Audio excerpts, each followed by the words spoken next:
অদ্ভুত, এরকম আগে হয়েছে কিনা কারোর ক্ষেত্রে আমার জানা নেই। এবং মানে লগ্ন ভ্রষ্ট হয়ে যাওয়ার মতো, বিয়ের পাত্র এসে বসা বন্ধুর সঙ্গে বিয়ে হয়ে গেল, সেরকম হয়ে গেছে ব্যাপারটা। এটা খুব দেবাশিস ধরকে লগ্নভ্রষ্টা বলে কটাক্ষ করলেন তৃণমূল প্রার্থী শতাব্দী রায়। শনিবার বীরভূম লোকসভা কেন্দ্রে তৃণমূল প্রার্থী শতাব্দী রায় সমর্থনে সভা করেন সর্বভারতীয় তৃণমূল কংগ্রেসের সাধারণ সম্পাদক অভিষেক বন্দ্যোপাধ্যায়।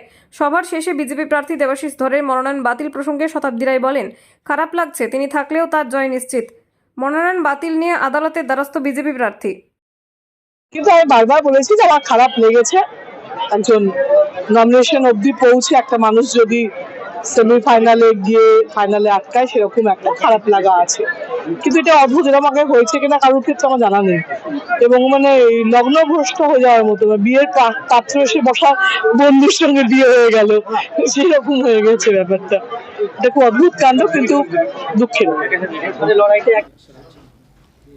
সেটা আদালতের রায়ের ওপর ডিপেন্ড করবে, যেটা হবে সেটা জীবন, তো সব কিছু মেনে নেওয়ার নামই জীবন। যদি না হয়